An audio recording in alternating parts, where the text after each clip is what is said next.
La importancia del lenguaje incluyente y lenguaje no sexista. Universidad Digital del Estado de México. Expresión oral y escrita, matrícula UDX 06 2020 050. Asesora, Sandra Miriam Alcántara Ramírez.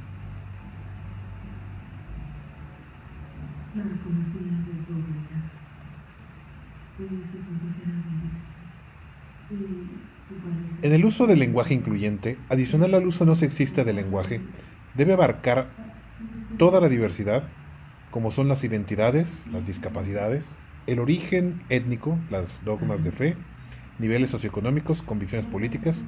Si bien es importante ser precisos y evitar sesgos discriminatorios, por encima y antes de esto deben prevalecer el ejercicio del respeto a la dignidad ante las distintas identidades de muy diversas dimensiones en nuestras interacciones y agrupaciones humanas. Para este ejercicio se toma un artículo denominado Informe de la Real Academia Española sobre el uso del lenguaje inclusivo en la Constitución Española, elaborado a petición de la vicepresidenta del Gobierno, liberado en Madrid el 16 de enero del año 2020. La interpretación de la expresión lenguaje inclusivo nos dice: el estudio que la vicepresidenta del Gobierno solicitó a la RAE ha de versar sobre el buen uso del lenguaje inclusivo en nuestra Carta Magna.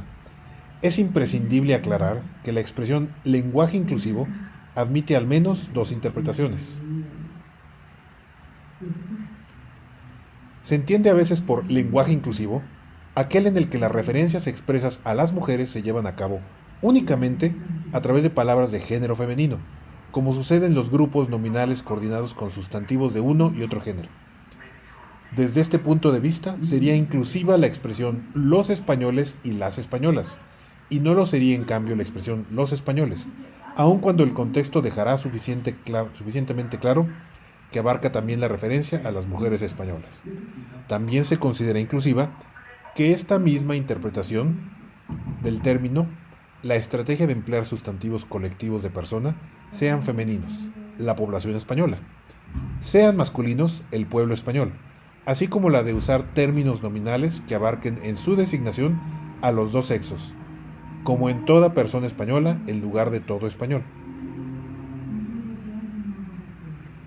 En la segunda interpretación, la expresión lenguaje inclusivo se aplica también a los términos de masculino que incluyen claramente en su referencia a hombres y mujeres cuando el contexto deja suficientemente claro que ello es así.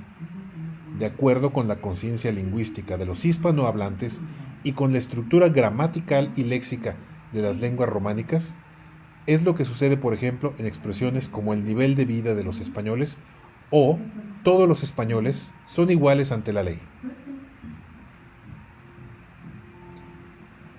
En el texto de la Constitución mexicana se observa un único caso de desdoblamiento de género en los grupos nominales de personas formados por coordinación copulativa. Los niños y las niñas tienen derecho a la satisfacción de sus necesidades de alimentación, salud, educación y sano esparcimiento para su desarrollo integral. Artículo 4. Se registra asimismo en este texto constitucional un único caso de coordinación de artículos de distinto género que inciden sobre un mismo sustantivo.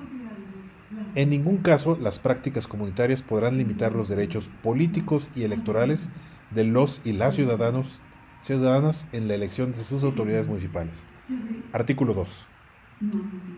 Con estas excepciones debidas probablemente al deseo de enfatizar que las disposiciones afectan por igual a los dos sexos, el texto constitucional mexicano hace amplio uso de los grupos nominales formados con sustantivos masculinos de interpretación inclusiva. Como en todas ellas, estas expresiones pueden formarse como sustantivos en plural. Los mexicanos por naturalización, artículo 27. Solamente los ciudadanos de la República, artículo 9. Tratándose de trabajadores no asalariados, artículo 21. Los indígenas tienen en todo tiempo el derecho a ser asistidos por intérpretes y defensores que tengan conocimiento de su lengua y cultura, artículo 2. El máximo logro académico de los educandos, artículo 3. Los habitantes de los Estados Unidos mexicanos tienen derecho a, artículo 10.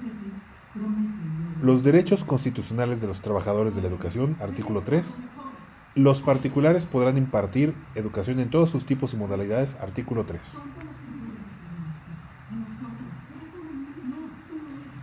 Conclusiones. Antes de adoptar una tendencia o corriente como la llamada ideología de género, hay que estar ciertos del respeto y la convivencia armoniosa y no violenta puede originarse desde el uso mismo del lenguaje, por lo que es aún más importante no reincidir en prácticas de invisibilización, violencia verbal o discriminación, especialmente cuando en ambientes académicos esto impactará al proceso de enseñanza y aprendizaje. Una de las más peligrosas frases en el lenguaje es: así es como lo hemos hecho siempre. Por su atención, gracias.